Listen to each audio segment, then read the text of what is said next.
नमस्कार दोस्तों, मैं प्रमोद सोलंकी आप सभी का स्वागत अभिनंदन वंदन करता हूं और उम्मीद करता हूं कि आप सभी लोग बेहतरीन, लाजवाब, शानदार, जानदार होंगे और अपनी तैयारी को बेहतरीन तरीके से कर रहे होंगे।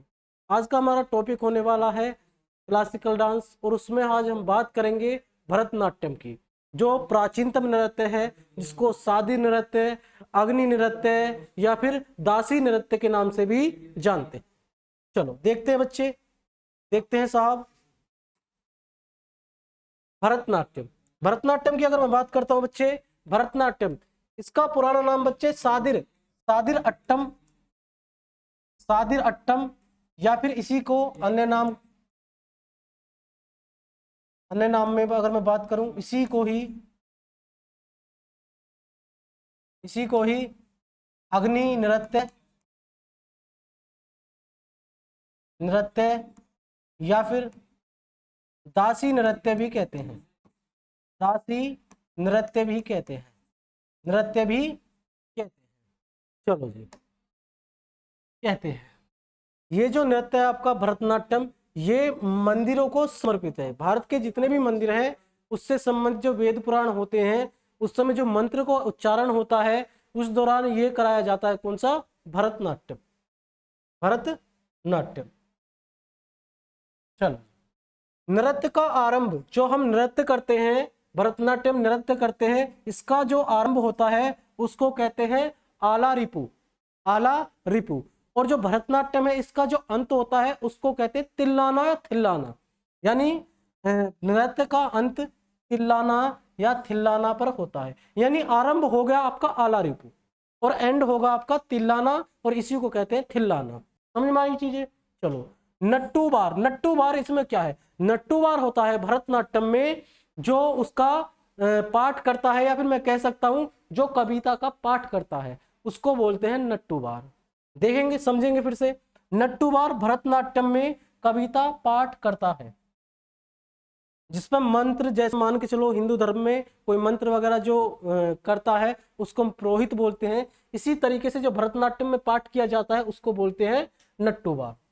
धुन के लिए, जो भरतनाट्यम है उसकी धुन के लिए कर्नाटक संगीत का यूज यानी प्रयोग होता है, और यह केवल और केवल एकल कलाकार द्वारा किया जाता है। एकल कलाकार का मतलब क्या है? सिर्फ एक कलाकार इसमें मौजूद होता है, जो कि विभिन्न भूमिकाओं को दर्शाया जाता है, जिसे क्या कहते हैं? एकाहार्य कहते हैं।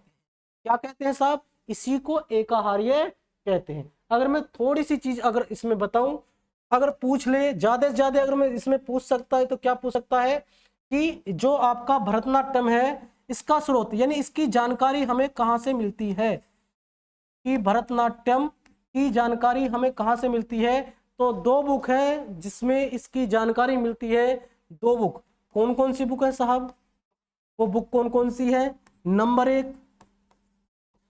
एक शिल्पाधिकारम, शिल्पाधिकारम। और दूसरी बुक है बच्चे, दूसरी बुक है आपकी, इसमें हम भरतनाट्यम का उल्लेख देखने को मिलता है। दूसरी बुक कहां पर लिखूं? यहां पर लिख देता हूं। दूसरी बुक है आपकी कौन सी? अभिनय दर्पण, अभिनय दर्पण, दर्पण। इन दोनों में भरतनाट्यम की जानकारी मिलती है। एक बार फिर से देखेंगे, फिर से सुनेंगे, रिवाइज करेंगे चीजों को। भरतनाट्यम की हम बात कर रहे थे, सबसे प्राचीनतम नृत्य यानी क्लासिकल डांस कौन सा है? भरतनाट्यम। और कहां पर होता है बच्चे? ये होता है तमिलनाडु में। तमिलनाडु इसका उत्पत्ति राज्य है, तमिलनाडु। इसका पुराना नाम की अगर मैं बात करता हूं तो सादिर अट्टम या सादिर नृत्य कहते हैं।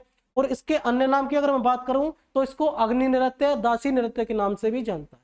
जो भरतनाट्यम है ये मंदिरों के लिए समर्पित है। भरतनाट्यम को आरंभ करने को क्या कहते हैं? आला रिपु कहते हैं। और इस नृत्य के अंत को क्या कहते हैं? तिल्लाना या थिल्लाना के नाम से जाना जाता है।